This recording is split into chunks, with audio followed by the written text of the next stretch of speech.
Thousands of mourners filled the streets of Tehran this Saturday, turning the capital of Iran into a sea of sorrow and national mourning. This massive funeral procession honored nearly 60 individuals, many of them top military commanders and nuclear scientists, killed in the recent war with Israel.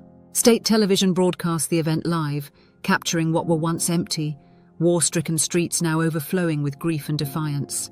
People waved Iranian flags, green, red and white, as well as red banners inscribed with religious slogans. Some carried branches of white flowers, symbolizing peace and mourning. Chants echoing through the Islamic Republic for decades rang out once more. Death to America and death to Israel. As long trucks carrying the coffins slowly rolled through the streets, moving from one main square to another in Tehran. The coffins, each draped in the national flag and adorned with rose petals, were carried with reverence. Some contained the remains of children, an especially heartbreaking sight. Mourners reached out to kiss or touch the caskets, paying their final respects to those lost.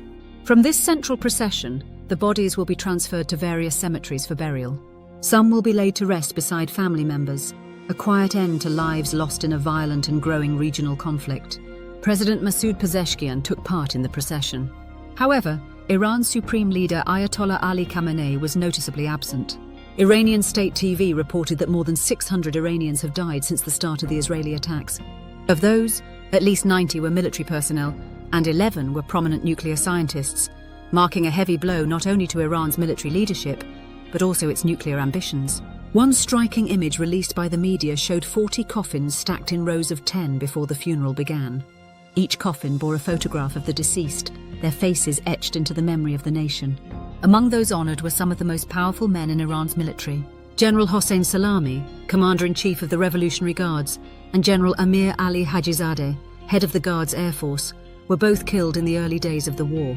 Hajizadeh was considered one of the most strategic minds in Iran's military. His death, experts say, is a major setback for Iran's operations and its future military planning. Also present was Brigadier General Esmail Ghani, commander of the elite Quds Force.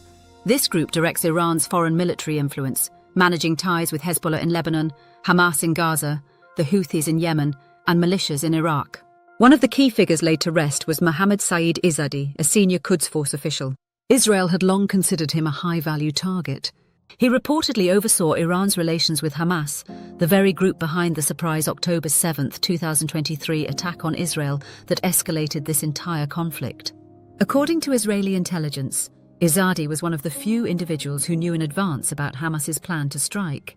His death is seen as a significant intelligence and operational blow to Iran's network of proxies. This funeral wasn't just a tribute to those lost. It was a stark reminder of the mounting cost of war. The loss of military leaders, scientists and civilians paints a grim picture of what's at stake. Tensions continue to escalate, the region waits, uncertain, unstable, and mourning those already lost to this devastating conflict.